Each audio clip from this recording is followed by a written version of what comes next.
Rome, a modern city with an ancient history. One legendary symbol of the city's turbulent and glorious past, the Colosseum. According to legend, the gladiators would be very lucky to escape from here alive, their fortunes determined by a turn of the thumb. According to legend, ferocious animals were brought here from across the Roman Empire to devour Christian martyrs, and then meet a bloody end themselves. But one legend in particular persists, that from time to time, this massive stadium was flooded in order that famous sea battles could be reenacted, battles in which hundreds died. Could these legends possibly be true?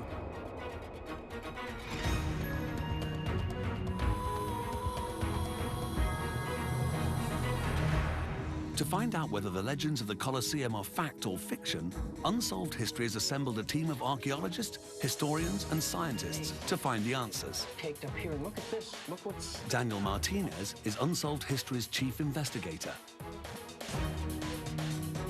Dean Abernathy and Bernard Fischer have built a virtual Colosseum. Heinz Beste is an archaeologist and engineer. Kathleen Coleman is a classical scholar. Marcus Junkelman specializes in the history of the gladiators. And Martin Krapper is a hydraulic engineer. By combining historical evidence with the scientific tools of the 21st century, Unsolved History's team of experts will take us back to the 1st century, showing us the Colosseum the way it was then. To imagine it would have been complete. The team will debunk a myth or two, Flares, all smelly and smoky. unearthing new evidence about the engineering feats of the Roman architects. Wow, this is amazing done. And if you look down there, you know, they were probably watching... Shedding new light on what it was like to be there, either as a spectator, there for fun, or as an unwilling participant, about to meet a bloody end.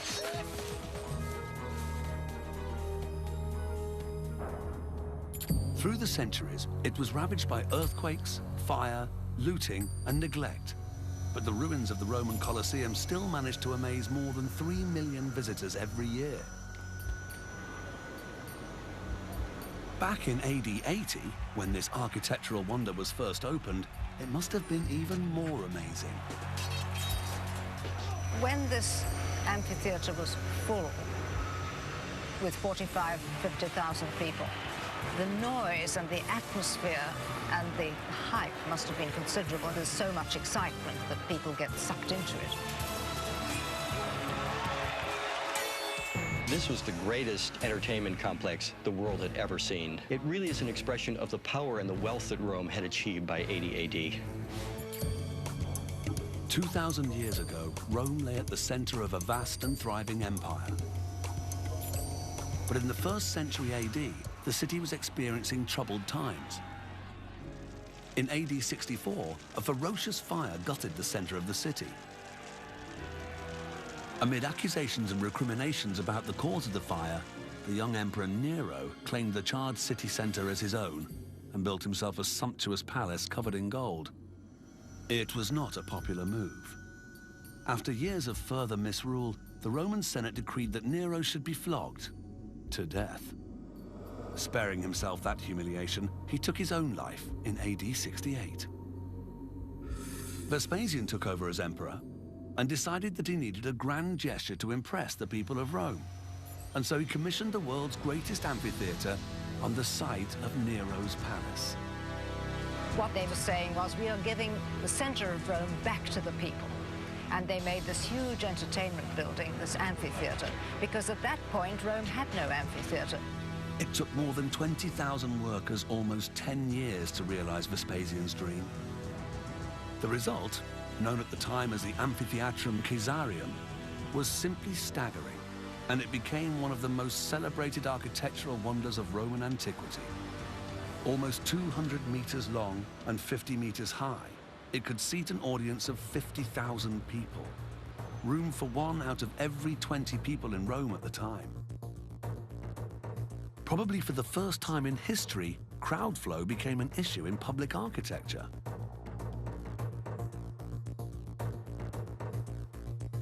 One of the sophisticated features of the Colosseum is the way you get into it. And that series of corridors and staircases which enable you to get from ground level up into the seating doubles as the support for that seating. So you get two for the price of one. And all of it was free to Romans. All they had to do was match the number on the ticket to the number on an entry arch and make their way up through the maze of corridors to their seat.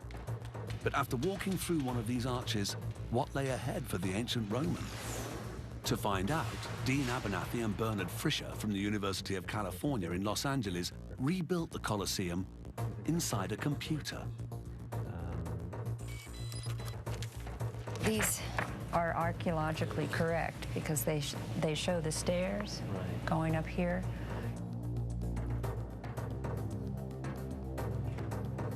Reconstructing the Colosseum is no easy task. Its size still overwhelms even the fastest computers.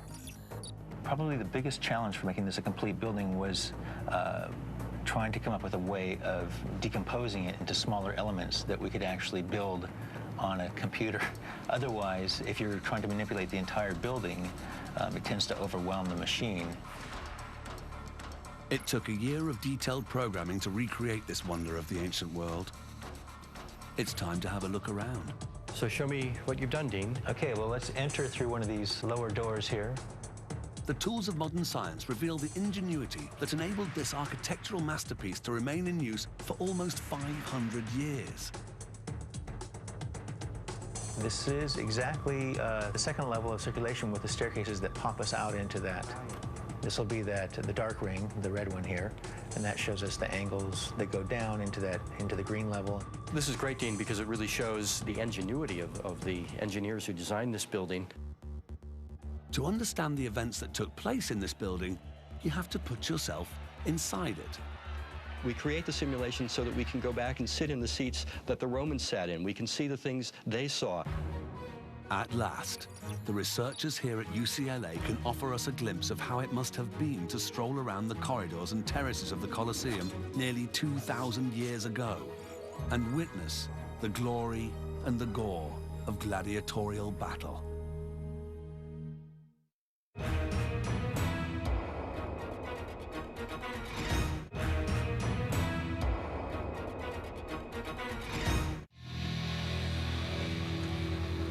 After 2 millennia, the Colosseum is still Rome's crown jewel.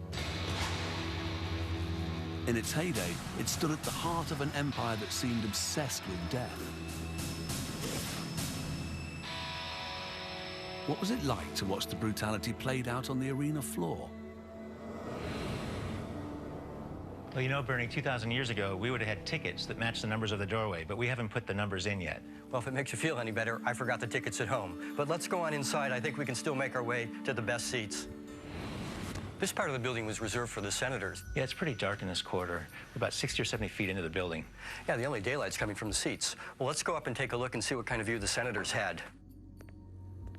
Wow, it's incredible. Yeah, you can actually see the gladiator figures down there. You can see them pretty clearly from this point. Yeah, we'd be even closer if we were sitting down there with the emperor and top state officials. But in the uppermost levels of the amphitheater, it's a different story. Well, Dean, we've come up to a part of the building that doesn't even exist anymore. Yeah, we had to recreate this from just traces of this stair in the existing outer wall and examples from other Roman buildings. This is where the lowest of Roman society would sit, and if you look down there, you know, they were probably watching more of the large game action and things rather than the individual combat, and of course, partying with their neighbors. Walking around this virtual Colosseum offers us a sense of its scale, but it's not necessarily the size that shocks. Some sections are surprisingly small. Here we are in the smallest and narrowest corridor in the entire Colosseum. Right, it's even worse than you might consider because of the fact that everyone in the upper levels had to exit through this corridor. So it was quite a jam in here. The idea that's held by most architectural historians is that it's this kind of paradigm of circulation and crowd control. When you look at that passage and you actually use the model to go inside and experience it, you realize that it's actually a much more complex system than that. Most classical scholars claim that the Colosseum could be emptied in just 5 minutes. The virtual Colosseum disproves this theory. But was this dingy upper corridor a case of poor design, or something more ingenious? Maybe it's some sort of a filter that would keep them from emptying into the lower levels and would allow the upper classes to clear out before the lower classes did. So in that sense, it's, rather than just optimizing circulation, it's sort of, controlling it and tweaking it in a very sophisticated way. The complex layout of entrances, corridors, and exit routes, known by the rather unappealing term vomitories, is a model of sophisticated crowd control and audience flow management. It's a design that today's stadium professionals know well. They're still using the same principles 2,000 years later. You can walk into any arena, any stadium in this country alone, and I think internationally as well, and you'll see the similarities of the designs of the various vomitories, how they were doing people moving in those days, how they got people to the upper levels of seats, how they got them to the bottom levels of seats. The Colosseum is the mother of all arenas. And just as modern stadia have their corporate suites and VIP boxes, it's clear that the Colosseum was segregated according to a person's social standing. The whole of Roman society was present in the Colosseum, all properly arranged according to their status in the society. So at the bottom on the south axis, right up against the arena, you had the emperor. That was a prime viewing position. And around him would have been the Senate, because they were the most important order in society. Behind them, the equestrian order, who were also one of the upper classes. Next came the freemen, and above them, in the uppermost tiers, the ones with the worst view, the women and slaves.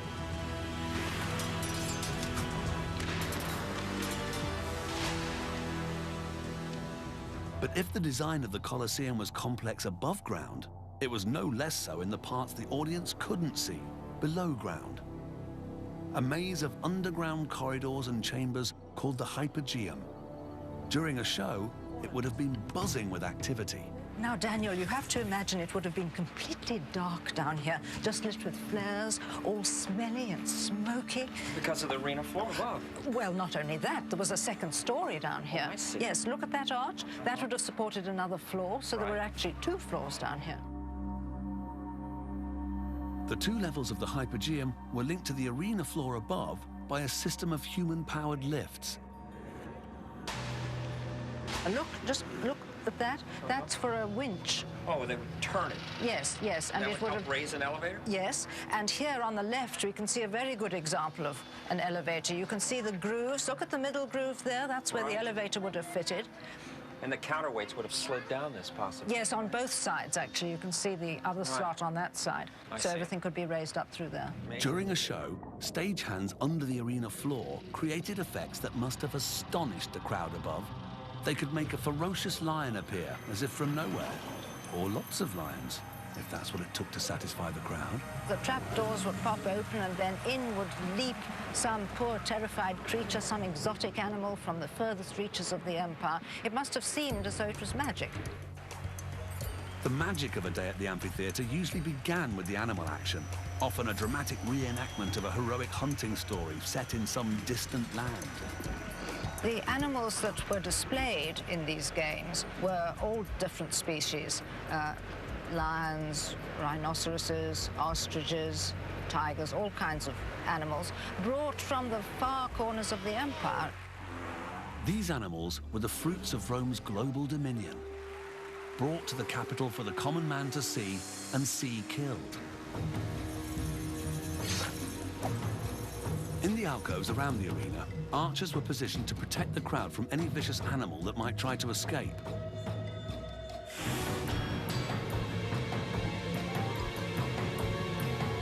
At midday, most of the wealthier Colosseum goers would leave for lunch, but most of the crowd stayed for the halftime show, the executions.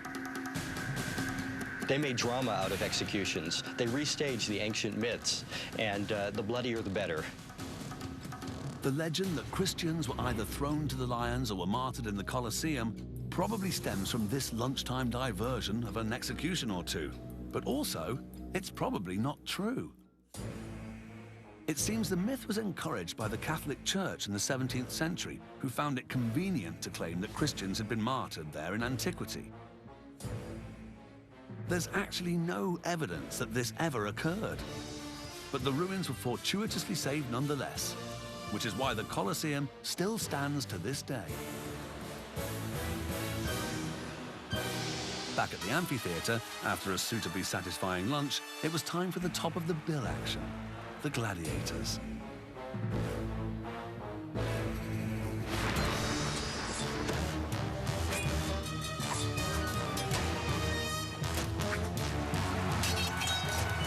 It was the most dangerous combat sport of all times. Most people imagine gladiatorial combat as a fight to the death, and that all gladiators were basically the same, armed with a sword and shield. But historical evidence paints a different picture. There were, in fact, many different forms of gladiators, each waging a specialized form of combat.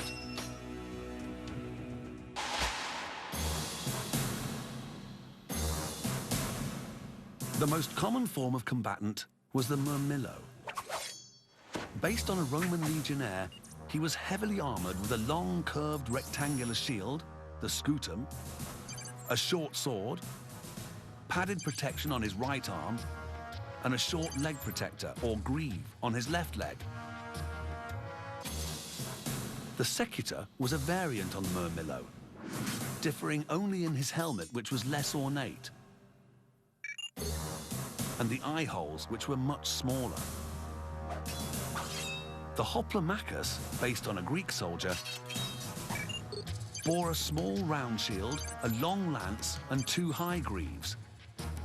The thraex had a medium-sized squared shield, greaves to the knees, and a curved sword. The strangest fighter of all was the retiarius, with no protection aside from a shoulder shield. His weapons were simply a net, a trident, and a short dagger. What were these fights like? It suggested that a single painting is responsible for molding our perception of gladiatorial combat.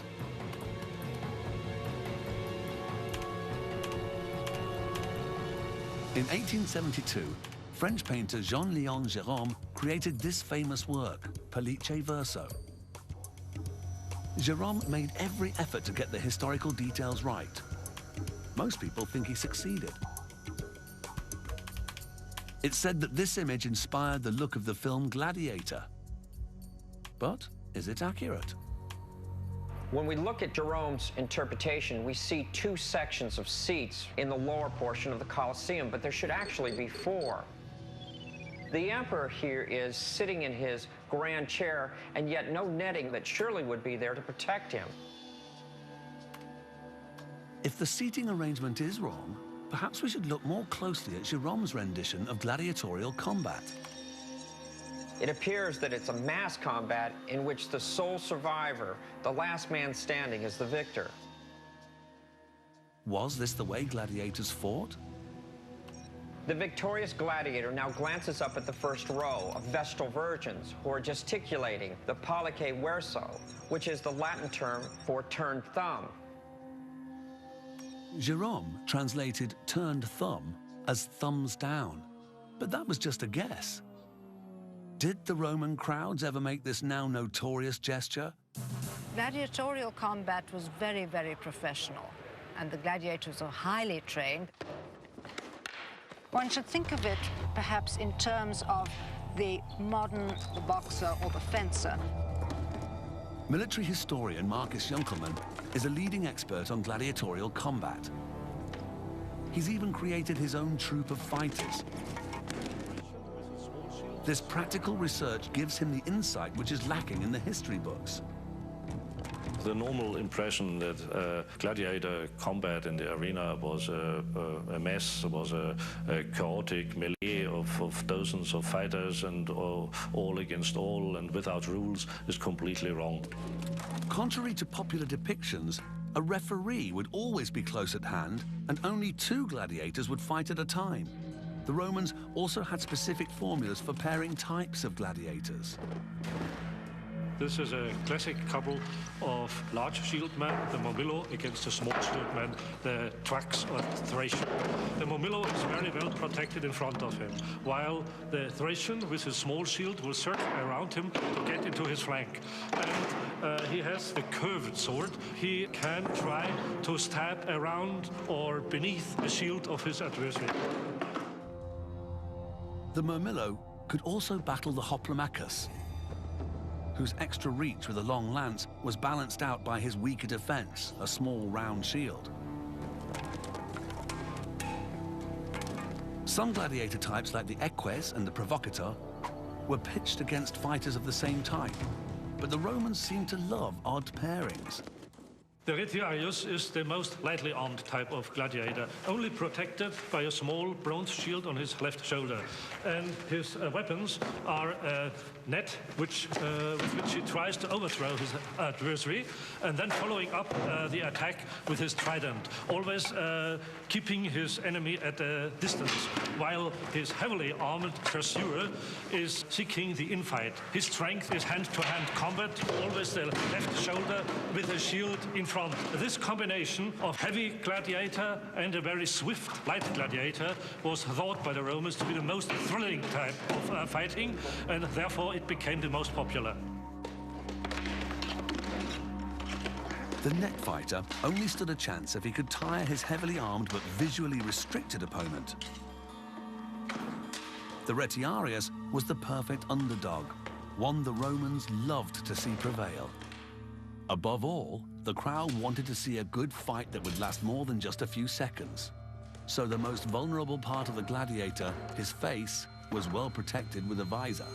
I think that the visor, which takes away your personality and makes you almost like an impersonal monster, to make a fighter more aggressive, to attack his enemy in a worse manner than he did when he would see his face.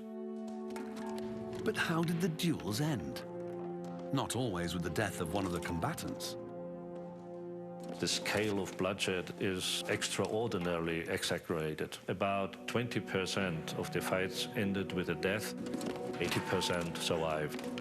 Many battles ended in a draw, both gladiators walking wounded from the arena.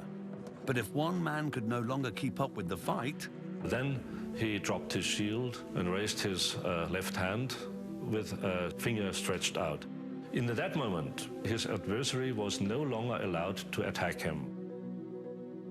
Whether the defeated gladiator should now live or die depended on the whim of whoever had paid for the games and the roar of the crowd. If the crowd felt the loser had fought well and hard, they would urge his pardon. People made a fist with the thumb pressed on and cried, "Missum." Then he was beaten but alive and could leave. But if the crowd were unimpressed, or if he was too badly injured to recover, the outcome would be swift and final.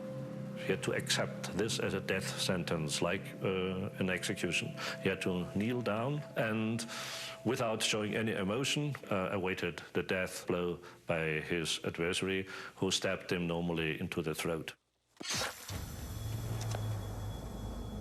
And what of the famous thumbs down death sentence?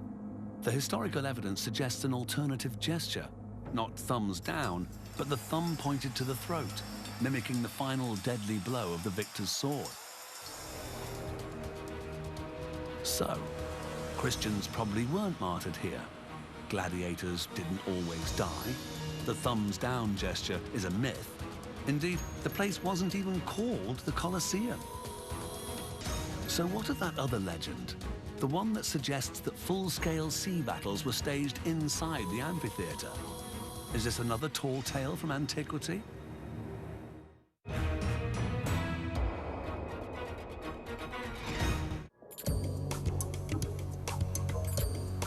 It's known that the Romans reenacted naval battles in lakes specially excavated for the purpose, and that they were hugely popular. But could these battles, called Naumachia, ever have taken place inside the new Colosseum in AD 80? according to the Roman poet Martialis, who was there at the time, they did. When you read Martial, you see that he says these things happened. But he's writing poetry, so did he mean it? If he meant it, then how do we explain the mechanics of it all? He talks about the miracle of a visitor to the arena arriving rather late and finding that instead of land in the arena, there was sea. But to create a temporary sea in the Colosseum would have required some major architectural plumbing. Historian Daniel Martinez decided to investigate. I'm in the center of this tunnel, and as I work my way down, I start to see artifacts on the higher level. Normally, the water would flow right through here on its way out, but debris up here could only be here if there was a great flood of water coming through or a namakaia. And if that's the case, then the debris and mud is caked up here. And look at this. Look what's sticking out. All along here are pieces of what looks like shards and pottery, but this is bone with teeth in it. So the drains were clearly designed to cope with large volumes of water. They could be closed off when necessary. Vertical slots in the walls suggest they were fitted with sluice gates. But where was all that water contained? Obviously, it must have been in the Hypogeum, but the existence of this two-story maze of stone and brick walls would make staging a naval battle impossible. But then, archaeological engineer Heinz Beste made an intriguing discovery on a dig in the Hypogeum in 2002. As he scoured the floor of this underground labyrinth, he uncovered some large stone blocks cut with square holes. At first, he thought they were part of the Romans' ingenious lift system.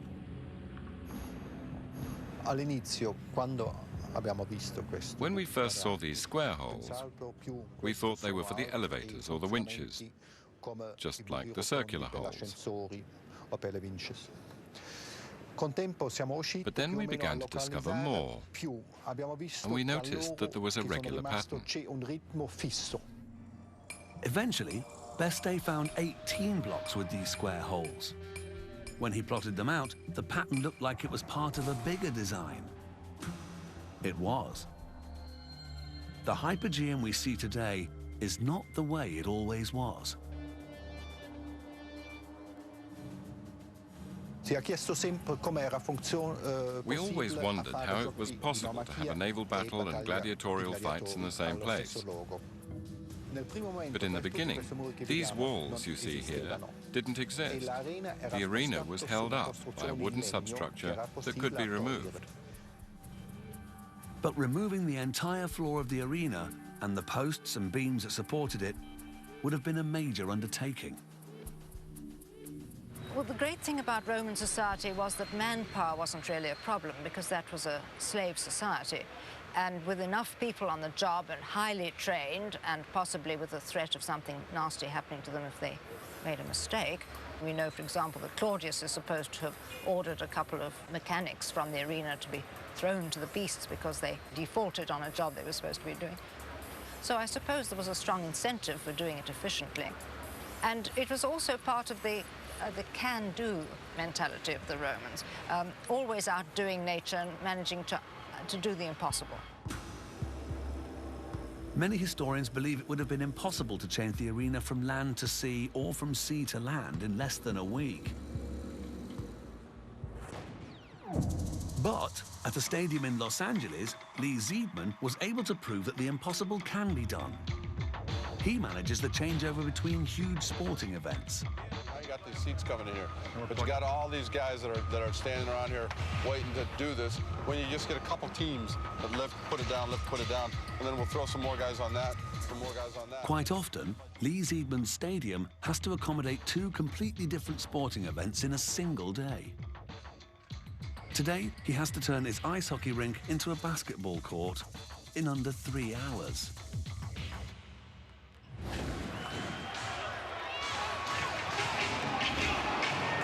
So we're just about ready for the game to end. There's about a minute to go in the game, and the guys are going to get ready. The first thing that's going to go out there is a Zamboni. That's going to have to clean the ice. Once that's done, about 40 guys are going to run out there like bats out of heck.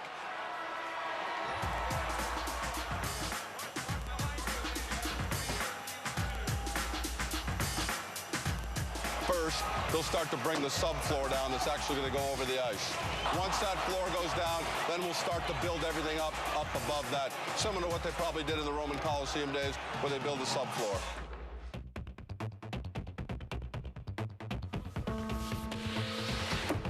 This is the chalk line that'll actually indicate where the edge of the basketball floor goes. Each pallet is lettered, so you work in sequence. This type of floor, you could build it from the insides out. So you lay the center one down, then you can build on the outside, and then you can build on the inside of that. That's the key to get it done quick on a floor like this. Generally, you can put this floor together in about 45 minutes with about 14 guys working simultaneously on each end of it. It all works the same. It's manual labor. As you can see, you've got to slide the floor into place after it's been dropped. Line up the holes, drop the pin in there, get back there, and then push the thing back into place. Line up your other pin and drop that in there. A crew of 40 highly trained men has just completed a giant jigsaw puzzle with more than 1,000 pieces in just over 2 hours. How long did it take them? 2 hours, 23 minutes. 2:23. So I should have given them the sweet and the food and everything, huh? No, you have to give them the sweet and the food. You're outnumbered right now. Oh, okay. 2:23. Great job, guys. You guys did a great job out there today. Now, you know what? If you didn't do a good job back then, they would have thrown you to the lions. Here, we're not even going to do that, are we? We work for the lion. Yeah, right. So, could the Colosseum's 5-meter-high subfloor be assembled in less than a day? To Seidman, the job looks familiar. What you would probably have is various beams, and they would all notch together, similar to what a basketball floor does nowadays. It's not one continuous piece. It's tongue and groove. There had to be some kind of metallic coupling that they would have engineered and put this together. Even the work schedule looks feasible. In modern day, I could tell you right now that to convert something in Staples Center, you could go anywhere from 2 to 6 hours. Here you're talking about such a surface and such a design that, obviously they had to have a good plan. They probably would break this up into quadrants. And I think the minute they got that water out of there, you can throw maybe 50 guys or so per each quadrant, then have your rest of your crew that actually lug the stuff in there. And this could conceivably be done within an 18 to 24-hour period. What it takes to run a stadium hasn't changed much in 2,000 years. It's just that today we use forklifts instead of ox carts. And crowds still flock to see modern-day gladiators in combat and to see the latest in technological showmanship. In the 1st century AD, the Romans were very proud of their technological achievements, particularly their ability to control and manage that most precious urban commodity, water. Water was very much a feature of civilized living in antiquity. We know that the Romans sort of had fountains with various sculptural combinations as centerpieces around the city, which in a sense demonstrated their power over water. But was their technology really that powerful? Contemporary writings imply that the Colosseum could stage a sea battle almost at the drop of a hat. But that would require channeling over 4.5 million litres of water into or out of the Hypogeum in just a few hours. Hydraulic expert Martin Krapper has come to make some calculations. Professor Beste believes that they did it. The first channel, we have 5 channels in the Colosseum. The water came from the 2nd channel and enter here of this. Oh, I see. This leads down into the shafts. Yes, in the shafts. Underneath in the Hypogeum. Yeah. This is the bottom end of the vertical shaft that we were looking at. Yes, I see. yes. The water came from the high up end. And so how deep would they actually fill it to? I think what's lower, I think what's 1 meter high. Like any public building in Rome, the Colosseum had an extensive series of drains connected to the water supply. These 5 circular channels under the seating could help feed water into the Hypogeum. But where did the water come from? The Colosseum sits in a valley flanked by 3 of Rome's 7 hills: the Esquiline, the Palatine, and the Caelian. A small stream called the San Gregorio is supposed to have flowed right underneath the site. Could this have been the source of the water? Yeah, there we are. The Colosseum Valley has changed a lot in 2,000 years. Ground level has risen by almost 10 meters. The San Gregorio stream is still there, but now it flows underground. We can have a go with the flow meter and see what it tells us.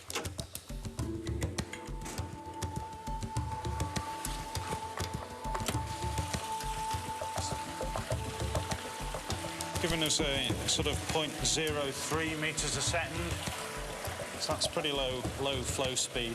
And it's not a very big channel either. It's about a foot wide and maybe 6 inches deep. So that's a pretty low flow. It would not have made a significant contribution to filling the hypogeum, for instance. So if the local water supply was insufficient, the Colosseum must have been linked to ancient Rome's aqueducts. This 100-kilometer-long network of channels was the pride of the empire. But was it big enough to supply over 1 million litres an hour? The rate needed to flood the Colosseum overnight. Somehow, Dr. Crapper has to calculate the amount of water that flowed through a system which hasn't existed for 1,500 years.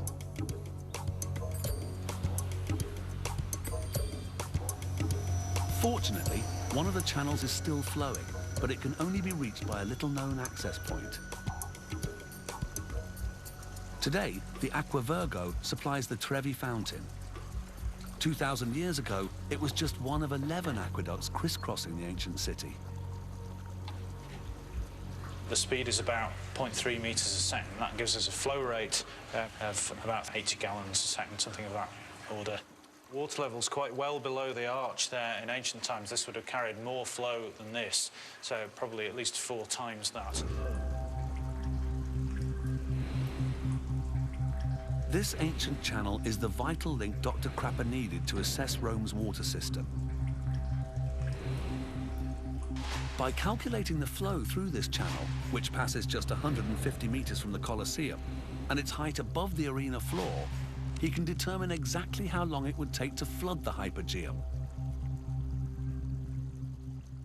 Taking into consideration the size of the actual inlet pipes you've got, and the amount of water you could reasonably expect to get through those, I reckon it would perhaps have taken 6 or 7 hours to fill the hypogeum of the Colosseum, certainly much less than a day, so it is a practical thing to do. So, our research has shown that the stagehands could have removed the arena floor, the drains could have been sealed, and the hypogeum could have been flooded to a depth of 1 or 2 meters in less than half a day. We know the Romans could have done it. Wow, this is amazing, Dan. But we still don't know whether they did. Watching on the stairs are pretty steep here. Evidence that the Colosseum was designed to be flooded would be significant. This is a Roman cistern, one of the few left. The Romans were experts in materials science, and large water cisterns and baths were routinely lined with a coating of high-quality waterproof mortar. Here's the main inlet from the aqueduct. A technology which the Romans invented and perfected. The water would spill into this That's room. correct, yeah. How quickly? Well, it's very The difficult mortar to here say. has kept this building functioning and watertight for 1,800 years. If the designers of the Colosseum's underground hypogeum knew that it was going to be flooded, they would have coated it with waterproof mortar, similar to that in their cisterns. But did they?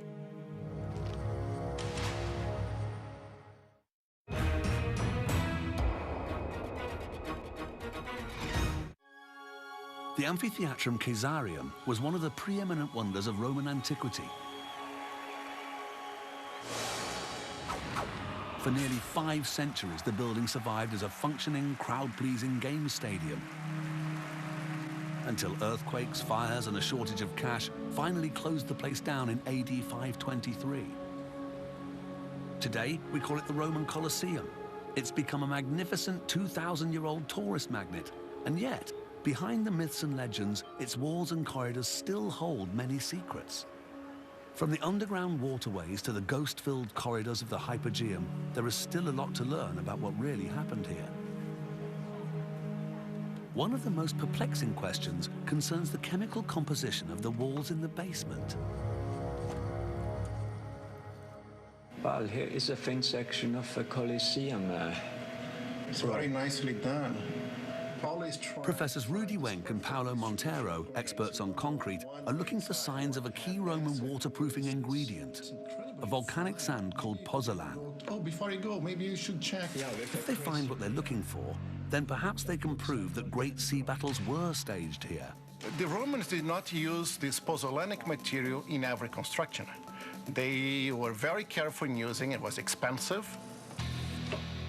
So they would only use this pozzolanic hydraulic cement if they have a need for that. But for the mortar to keep out the water, the volcanic sand had to react to create a gluey paste, filling all the microscopic pores. For the sample from the cistern, the formula was perfect. Really, this is fantastic concrete. We see no pores.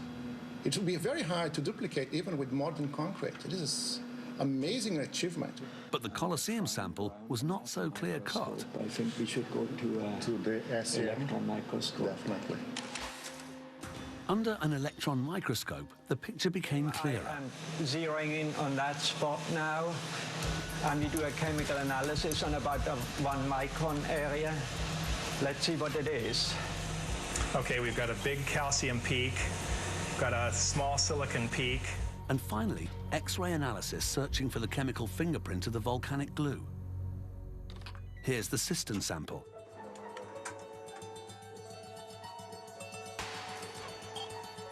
The hump shows this is strongly waterproof. Now, the mortar from the hypogeum of the Colosseum. The hump is there, but it's much smaller. Kind of disappointing. I was expecting to have a big hump and say, aha. We don't have that. It's clear indication that they use some pozzolanic material, and if the intent was to achieve a waterproof system, I would claim that did not do as a good job as they've done in other cases. So, although the hypogeum walls were certainly waterproofed, it was not done in a way that would have offered years or even centuries of protection, as is the case with the other big Roman water cisterns. The question is, why not? The fact that the mortar that lined the basin of the Colosseum couldn't withstand repeated flooding is not at odds with the historical evidence. It may have been that in the early days of the Colosseum itself, the inaugural portion of it, that they used it just a few times. And that seems to be the answer. Now, Machiae, naval battles, almost certainly were staged in the Colosseum when it was first inaugurated in AD 80. And what a spectacle they must have been. Full-size trireme battle galleys crewed by hundreds of prisoners of war, locked in deadly combat in and out of the water. Unlike the more sportsmanlike fights of the gladiators, these battles were fierce, frantic, and often fatal. Some people, of course, would not have actually been killed. They might have drowned. They might have fallen overboard.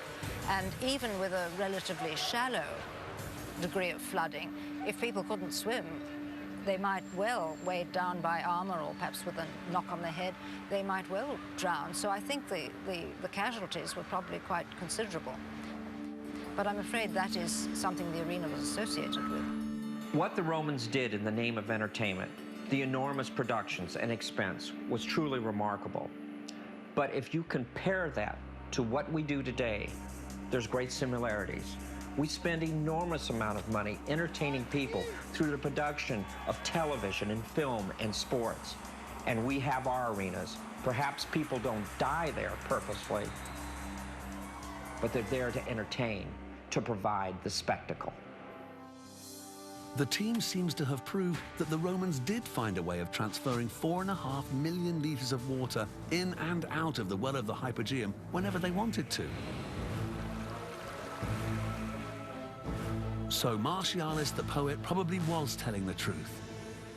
Sea battles were conducted here in the Amphitheatrum Caesarium, the Roman Colosseum. But eventually, the huge expense of staging them became prohibitive, and the hypogeum was filled with the walls and corridors we can see today. Nearly 2,000 years later, we are left with a maze of subterranean corridors and soaring terraces that still echo to the roar of the crowds, the clash of mortal combat, and the silence of a sudden death.